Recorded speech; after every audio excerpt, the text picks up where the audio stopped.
সমগ্ৰ অসমৰ লগতে জুবিনবিহীন বহাগ টোপাতলিৰ কাৰণেও মৰ্মাহত।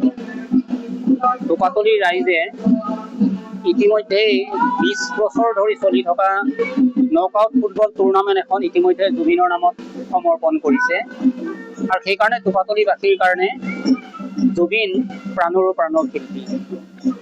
আমি পুৱাতেই আমাৰ যিসকল টোপাতলি অঞ্চলৰ যিসকলে আমাক এৰি থৈ গ'ল তেওঁলোকৰ লগতে সমানে সমবেদনাৰে মৰ্মাহতভাৱে আমি জুবিনক স্মৰণ কৰিছোঁ আজি পুৱাত।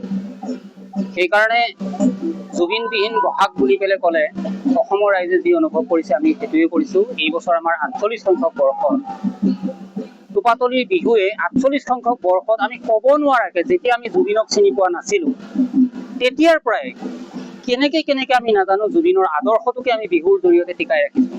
ইয়াত হিন্দু, মুছলমান, ট্ৰাইবেল, নন ট্ৰাইবেল সকলো জনগোষ্ঠীৰ মানুহে একেলগে উমৈহতীয়াভাৱে এইখন বিহুতলিত নাচি আহিছে। যিখন বিহুতলিত কোনো জাতি নাই, কোনো ধৰ্ম নাই। এই আদৰ্শটো জুবিনৰ লগত ইমান মিলি গ'ল যাৰ কাৰণে টোপাতলিৰ প্ৰতিগৰাকী ব্যক্তি জুবিনৰ প্ৰতি অত্যন্ত বেছি প্ৰেমী। এই কথাটোকে ক'বলৈ পাই আমি অনুভৱ কৰিবলৈ পাই আমি সুখী যে জুবিনক টোপাতলি মানুহে সঁচা অৰ্থতে ভাল পায়। কাৰণ জুবিনৰ আদৰ্শৰ লগত টোপাতলি মানুহৰ আদৰ্শ যোৱা 48 বছৰে মিলি আছে। সেইটোৱে যে টোপাতলিৰ বিহুৱে অনা টোপাতলিক কোনো মানুহৰ পৰা 48 বছৰে চান্দা তোলা নাই। এই বছৰ আমাৰ 48 সংখ্যক বৰ্ষ। এই বছৰো টোপাতলিৰ বিহু কেৱল টোপাতলিৰ মানুহৰ পইচাৰে হ'ব লাগিব। চৰকাৰে যেতিয়া 1.5 লাখ টকা ঘোষণা কৰিছিলে সম্ভৱতঃ অসমৰ সকলো বিহু কমিটিবিলাকে সেই 1.5 লাখ টকাটো লৈছিলে, কিন্তু আমি গ্ৰহণ নকৰিলোঁ। আমি কৈছোঁ আমাক মৰণশীল জাতিত পৰিণত কৰিব নালাগে। আমি জীয়াই আছোঁ আৰু আমি জীয়াই থাকি আছোঁ যেতিয়া আমি আমাৰ বিহুটো পাতিব পাৰিম। সেইকাৰণে সেই বছৰো আমি চৰকাৰে ঘোষণা কৰা 1.5 লাখ টকা গ্ৰহণ নকৰাকৈ টোপাতলি মানে নিজৰ পইচাৰে সেই বছৰো আমি বিহু পাতি আছোঁ।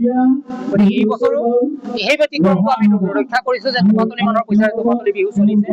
টোপাতলিৰ বিহুত কোনো কাৰণত বিহুৰ অতিথি হিচাপে ৰাজনৈতিক দলৰ নেতা আমি আমন্ত্ৰণ নকৰোঁ। এই বছৰো আমি এগৰাকী সাহিত্যিকক, এগৰাকী নাট্যকাৰক আমি বিহুৰ অতিথি হিচাপে আমন্ত্ৰণ কৰিছোঁ। একেদৰে বিহুত আমাৰ কোনো ধৰণৰ কম্পিটিশ্যন নহয়।